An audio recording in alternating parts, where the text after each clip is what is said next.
अब मैं आपको जो न्यूरल सिस्टम की स्ट्रक्चरल और फंक्शनल यूनिट है न्यूरॉन, उसकी स्ट्रक्चर समझाऊंगी और फिर एक न्यूरॉन जो है वो कैसे इंफॉर्मेशन को सेंड करता है वो आपको समझा देती हूँ। तो न्यूरॉन जो है वो न्यूरल सिस्टम का स्ट्रक्चरल और फंक्शनल यूनिट होता है। ये इंपॉर्टेंट फैक्ट है, आपको ध्यान में रखना है। एक न्यूरॉन को अगर हम देखें तो एक न्यूरॉन में 3 पार्ट होते हैं। ये जो है वो न्यूरॉन का डेंड्राइट वाला पार्ट है जो इंफॉर्मेशन लेगा चारों तरफ से। आप देखिए कैसे ब्रांच्ड है। ये जो सेंटर में ये जो रीजन आपको दिख रहा है ये सेल बॉडी वाला पार्ट है, ठीक है। और एक जो है वो न्यूरॉन में ये पार्ट होता है जिसको हम एक्सॉन बोलते हैं। तो एक न्यूरॉन में 3 पार्ट हो गए, एक डेंड्राइट, एक सेल बॉडी और एक एक्सॉन। अब आप यहाँ पर देखिए जो सेल बॉडी वाला पार्ट है उसमें आपको सेंटर में न्यूक्लियस दिख रहा होगा। इसके अलावा आपको ये रेड रेड जो स्ट्रक्चर डेंड्राइट वाले रीजन में और सेल बॉडी में दिख रही है बेटा, ये निस्ल ग्रेन्यूल्स है। निस्ल ग्रेन्यूल क्या होती है? रफ एंडोप्लाज्मिक रेटिकुलम और उसके ऊपर में राइबोसोम जो अटैच हैं उनको मिलाकर के निस्ल ग्रेन्यूल बोला जाता है और इनका काम होता है प्रोटीन सिंथेसिस करना। ये जो निस्ल ग्रेन्यूल है वो सेल बॉडी और डेंड्राइट वाले रीजन में ही प्रेजेंट है, एक्सॉन में एब्सेंट होती है। अब यहाँ पे एक्सॉन वाले पार्ट पर आप देखिए, एक्सॉन पे जो आपको ये इस तरीके की स्ट्रक्चर दिख रही है ये है स्वान सेल। ये जो स्वान सेल है, जिन न्यूरॉन में स्वान सेल हर न्यूरॉन में प्रेजेंट होगी, लेकिन कुछ न्यूरॉन में ये स्वान सेल जो है वो माइलिन शीथ का फॉर्मेशन करती है। माइलिन शीथ क्या है? एक तरीके का फोस्फोलिपिड होता है, मतलब एक इंसुलेटर होता है जिसके आर पार चीजें आ जा नहीं सकती है। तो ये स्वान सेल जब फॉर्मेशन करेगी माइलिन शीथ का, तो जिन न्यूरॉन में स्वान सेल माइलिन शीथ का फॉर्मेशन कर दे उन न्यूरॉन को तो हम बोल देते हैं माइलिनेटेड, और जहां पर माइलिन शीथ एब्सेंट होती है उनको हम बोल देते हैं नॉन माइलिनेटेड। ये जो न्यूरॉन है वो अलग अलग टाइप के हो सकते हैं। अलग अलग टाइप के मतलब मल्टीपोलर हो सकते हैं। मल्टीपोलर का मतलब ये है 2 या 2 से ज्यादा डेंड्राइट प्रेजेंट हो और एक एक्सॉन प्रेजेंट हो, ऐसे न्यूरॉन को हम बोल देंगे मल्टीपोलर। ये न्यूरॉन जो है वो बाइपोलर हो सकते हैं, मतलब ये सेल बॉडी वाला रीजन, ये एक डेंड्राइट हो गया और एक जो है वो एक्सॉन हो गया। ऐसे न्यूरॉन को हम बोल देते हैं बाइपोलर। और इसके अलावा यूनिपोलर भी हो सकते हैं, मतलब सिर्फ सेल बॉडी हो और सेल बॉडी से निकलते हुए एक एक्सॉन हो, इसको हम बोल देते हैं यूनिपोलर, ठीक है। अब यहाँ पर आप देखिए स्वान सेल के बीच में जो है आपको इस तरीके का एक गैप दिख रहा है। इस गैप को हम बोल देते हैं बेटा नोड्स ऑफ रेनवियर। एक्चुअली क्या होता है कि जब माइलिन शीथ का फॉर्मेशन होता है तो उन न्यूरॉन में इंफॉर्मेशन जो है वो इस तरीके से जंपिंग कर करके जाएगी, क्योंकि यहाँ पर स्वान सेल में माइलिन शीथ का फॉर्मेशन हो गया तो यहाँ तो आर पार कुछ जा ही नहीं सकता। तो यहाँ पर ये जो बीच में माइलिन शीथ एब्सेंट है उस रीजन से इंफॉर्मेशन जो है वो आगे की तरफ जाती है। और ये एक्सॉन का एंडिंग वाला पार्ट है जिसको हम एक्सॉन टर्मिनल बोलते हैं। एक्सॉन टर्मिनल ब्रांच्ड हो जाता है और इसमें ये जो स्ट्रक्चर होती है इसको हम सिनेप्टिक नोब बोल देते हैं। और इन सिनेप्टिक नोब में इस तरीके की वेसिकल्स प्रेजेंट होती है जिनको सिनेप्टिक वेसिकल्स बोलते हैं। और इन सिनेप्टिक वेसिकल में न्यूरोट्रांसमीटर भरा हुआ होता है जो हेल्प करता है एक न्यूरॉन से नेक्स्ट न्यूरॉन में इंफॉर्मेशन जाने के लिए। अभी मैंने आपको जब ह्यूमन न्यूरल सिस्टम समझाया तब मैंने आपको ये बताया कि ह्यूमन न्यूरल सिस्टम में इंफॉर्मेशन जो है वो ब्रेन स्पाइनल कॉर्ड के पास में आती है। तो आपको ये समझ में आना चाहिए कि एक न्यूरॉन में इंफॉर्मेशन कैसे ट्रांसफर होती है। अगर मैं आपको इसी डायग्राम के थ्रू बेटा ये सारी चीजें समझा दूं कि ये जो न्यूरॉन है उसमें आपको ये जो स्ट्रक्चर दिख रही है बाहर, ये एक प्लाज्मा मेम्ब्रेन जैसी स्ट्रक्चर है। कौन सी स्ट्रक्चर? ये जो मेम्ब्रेन दिख रही है ये प्लाज्मा मेम्ब्रेन जैसी स्ट्रक्चर है। प्लाज्मा मेम्ब्रेन में क्या होता है? प्लाज्मा मेम्ब्रेन में लिपिड की इस तरीके से बाइलेयर होती है और बीच बीच में प्रोटीन प्रेजेंट है। ये जो मेम्ब्रेन है ये भी प्लाज्मा मेम्ब्रेन जैसी ही मेम्ब्रेन है।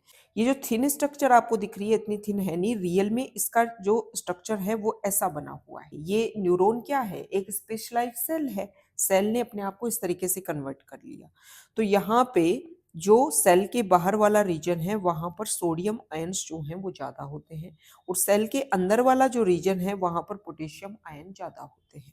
दोनों पॉजिटिव चार्ज है, लेकिन जब न्यूरॉन रेस्टिंग स्टेज में है उस टाइम में बाहर की तरफ पॉजिटिव चार्ज रहेगा और अंदर के साइड जो है वो नेगेटिव चार्ज रहेगा। भाई बाहर भी पॉजिटिव वाला है, अंदर पॉजिटिव, फिर अंदर ऐसा कैसे हो रहा है बेटा? जो सेल के अंदर वाला पार्ट है वहां पर कुछ नेगेटिवली चार्ज्ड प्रोटीन्स भी प्रेजेंट होते हैं, जिसकी वजह से ये जो पोलर दो पोल हैं वो मेंटेन हो पाते हैं। आपको ये ध्यान में रखना है कि न्यूरॉन के बाहर सोडियम ज्यादा प्रेजेंट है और न्यूरॉन के अंदर जो है वो पोटेशियम ज्यादा प्रेजेंट है।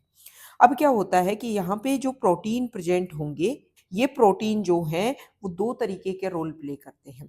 एक तो चैनल का रोल प्ले करते हैं और एक पंप का रोल प्ले करते हैं। चैनल का मतलब ये है कि कोई भी ऐसा प्रोटीन जो किसी भी सब्सटेंस को हायर अमाउंट से लोअर अमाउंट की तरफ भेज सके। अब पंप ये होता है कि वो प्रोटीन जो एटीपी का यूज करके किसी भी सब्सटेंस को लोअर कंसंट्रेशन से हायर कंसंट्रेशन की तरफ भेजता है। तो इस पंप में आ जाएगा सोडियम, पोटेशियम। अब क्या होता है, मान लो ये न्यूरॉन है। अब जैसे मान लो यहाँ पे स्टिमुलाई आया, कोई टेम्परेचर हो गया, या फिर ऐसा हो सकता है कि हमें कोई स्मेल आई, या फिर हमारा जो टंग है पर जो है वो हमने कोई फूड रखा, तो हमें उसका टेस्ट कैसा है कैसे पता चला? टेस्ट बड जो प्रेजेंट है टंग पे, वहां पर जो न्यूरॉन प्रेजेंट है उन्होंने इन्फॉर्मेशन ब्रेन को पहुंचाई, टंग ने इन्फॉर्मेशन भेजी और ब्रेन से वापस इन्फॉर्मेशन आई। इसमें तो हेल्प करती है पेरिफेरल न्यूरल सिस्टम, और ब्रेन ने जो प्रोसेसिंग की वो हमारा सेंट्रल न्यूरल सिस्टम है। अब स्टिमुलाई जब आया, और स्टिमुलाई जब आया तो अंदर कंडीशन मेंटेन हुई -55 मिलीवोल्ट की। ये वो कंडीशन है जिसपे सोडियम के चैनल जो हैं वो ओपन हो जाते हैं। सोडियम के चैनल जैसे ही ओपन हुए वैसे ही बाहर से हायर कंसंट्रेशन से लोअर कंसंट्रेशन सेल के अंदर जो है वो सोडियम अंदर की तरफ जाने लग जाएगा। एक सोडियम अंदर गया, दो सोडियम अंदर गए, तीन सोडियम अंदर गए, तो अंदर जो नेगेटिव चार्ज है उसको बाहर जो है पॉजिटिव चार्ज बैलेंस करेगा। तो सोडियम अंदर जाता जा रहा है, जाता जा रहा है, जाता जा रहा है, वो बैलेंस लेकर के जीरो लेकर गया। अब क्या किया सोडियम ने अपने आप को इंक्रीज किया, और सोडियम ने जब अपने आप को इंक्रीज करता जा रहा है, करता जा रहा है, करता जा रहा है, और +30 मिली वोल्ट पर सोडियम का ये जो चैनल है वो क्या हो जाएगा? बंद हो जाएगा। अब पहले क्या था, जब रेस्टिंग स्टेज पे था न्यूरॉन, तो बाहर की तरफ पॉजिटिव था और अंदर की तरफ क्या था? नेगेटिव। अब इस प्रोसीजर को जो है वो एनसीईआरटी ने डायग्राम के थ्रू समझा रखा है कि यहाँ पे इस रीजन पे स्टिमुलाई आया, जैसे ही स्टिमुलाई आया वैसे ही ये रीजन जो है वो एक्टिव हुआ, और जब एक्टिव हुआ तो यहाँ से सोडियम जो है वो अंदर की साइड आने लग गई, और जब आने लग गई इस अंदर सोडियम आया, तो जो पहले अंदर नेगेटिव था और बाहर पॉजिटिव था, अभी क्या हो गया? अंदर तो हो गया पॉजिटिव और बाहर हो गया नेगेटिव, और ये कंडीशन मेंटेन होती है +30 मिली वोल्ट। अब जैसे ही ऐसे हुआ तो इस तरीके से ये जो इलेक्ट्रिक इम्पल्स है उनका जनरेशन होने लग गया, और जब इलेक्ट्रिक इम्पल्स का जनरेशन हुआ तो जो यहाँ पर इंफॉर्मेशन आई थी वो इंफॉर्मेशन अब एक न्यूरॉन में आगे के साइड बढ़ने लग गई, और जब आगे के साइड बढ़ने लगी, इस तरीके से जब आगे की साइड इंफॉर्मेशन बढ़ेगी तो कुछ टाइम के बाद में यहाँ के की भी सोडियम के चैनल जो हैं वो ओपन होंगे, और यहाँ भी कुछ टाइम के बाद में अंदर पॉजिटिव चार्ज हो जाएगा, बाहर नेगेटिव चार्ज हो जाएगा।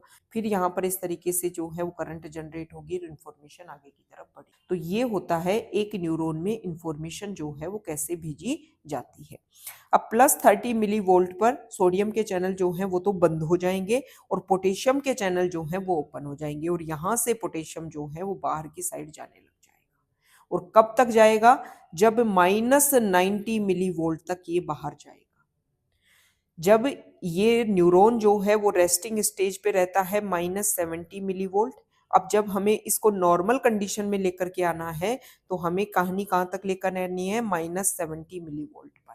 और इस टाइम में फिर हेल्प करता है सोडियम पोटेशियम पंप। पंप क्या करेगा? लोअर से हायर की तरफ भेजेगा। यहाँ पर कुछ सोडियम रह गए, उनको वापस यहाँ पर एटीपी का यूज करके, तो जब हम एक एटीपी ब्रेक करते हैं तो उसमें 3 सोडियम आयंस जो हैं वो बाहर जाएंगे और 2 पोटेशियम आयंस जो हैं वो अंदर आएंगे। अब एक न्यूरॉन से दूसरे न्यूरॉन में इंफॉर्मेशन कैसे जाती है वो मैं आपको समझा देती। एक न्यूरॉन है, ये आपको रॉकेट जैसा लग रहा होगा, लेकिन ऐसा होता है। ये डेंड्राइट वाला पार्ट, ये सेल बॉडी वाला पार्ट, ये एक्सोन वाला पार्ट हो गया, और ये एक्सोन की क्या हो गई? एंडिंग हो गई जो ब्रांच्ड है। अब नेक्स्ट न्यूरॉन जो है वो ऐसे अरेंज होता है। यहाँ पर इस न्यूरॉन के पास में मान लो यहाँ पर स्टिमुलाई आया, यहाँ से इंफॉर्मेशन ऐसे ऐसे जो है वो बढ़ी, मतलब एक न्यूरॉन में इंफॉर्मेशन जो है वो इलेक्ट्रिक इम्पल्स के थ्रू आगे की तरफ बढ़ती है। अब जैसे ही इंफॉर्मेशन यहाँ पर एक्सोन के एंडिंग वाले पार्ट में आई, क्या होता है बेटा, यहाँ पर जो ये एक्स्ट्रा सेलुलर फ्लूइड है वहां से कैल्शियम आयंस जो है वो यहाँ पर एंट्री करने लग जाते हैं। कैल्शियम आयन जैसे ही अंदर जाएंगे तो सिनेप्टिक नोब में सिनेप्टिक वेसिकल्स प्रेजेंट होती हैं, यहाँ पर डायग्राम के थ्रू समझा रखा है। और ये एक्सोन के टर्मिनल वाले पार्ट में सिनेप्टिक वेसिकल्स जो प्रेजेंट है, तो यहाँ पर कैल्शियम आयंस जैसे ही आए, ये कैल्शियम आयंस क्या करते हैं, इन सिनेप्टिक वेसिकल्स को इस मेम्ब्रेन वाले पार्ट पे फ्यूज करवा देते हैं। और जैसे ही फ्यूज करवाएंगे, ये जो रीजन है, ये जो सिनेप्टिक वेसिकल्स है, ये रिलीज होंगी और इन सिनेप्टिक वेसिकल्स में भरा हुआ होता है न्यूरोट्रांसमीटर, जो एक तरीके का केमिकल होता है। केमिकल बाहर निकलेगा, ये एक न्यूरॉन का एंडिंग वाला पार्ट है और ये नेक्स्ट न्यूरॉन का डेंड्राइट वाला पार्ट है। नेक्स्ट न्यूरॉन के डेंड्राइट वाले पार्ट पे रिसेप्टर्स प्रेजेंट होते हैं। इस तरीके से समझिए, यहाँ पर रिसेप्टर्स प्रेजेंट है। ये एक न्यूरॉन का एंडिंग पार्ट, मतलब प्री सिनेप्टिक, दो न्यूरॉन के बीच का जो जंक्शन है ना, उसको साइनेप्स बोलते हैं। साइनेप्स में क्या आएगा, pre synaptic membrane, post synaptic membrane, और ये बीच में जो खाली जगह है इसको सिनेप्टिक क्लेफ्ट बोल देते हैं। ये तीन चीजें मिलकर के एक साइनेप्स बनाते हैं। ठीक है, तो यहाँ पर रिसेप्टर प्रेजेंट है और ये जो केमिकल रिलीज हुआ उसको एक्सेप्ट करेंगे ये रिसेप्टर।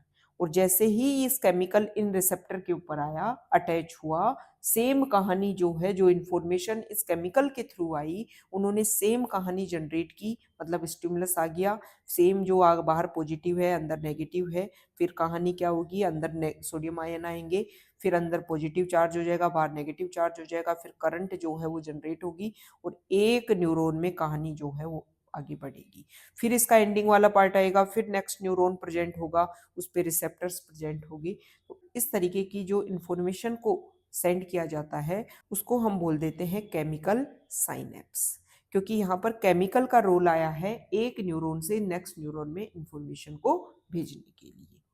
लेकिन कभी कभी हमारी बॉडी में कुछ न्यूरॉन ऐसे भी होते हैं कि एक न्यूरॉन का एंडिंग वाला पार्ट हो गया, उसके बाद में नेक्स्ट न्यूरॉन जो है वो बिल्कुल टच होकर के प्रेजेंट है।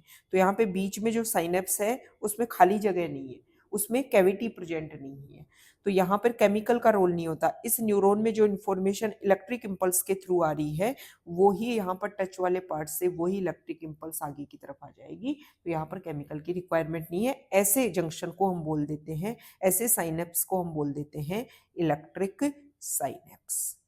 तो इस तरीके से जो न्यूरॉन है उन पे इंफॉर्मेशन आगे की तरफ बढ़ती है।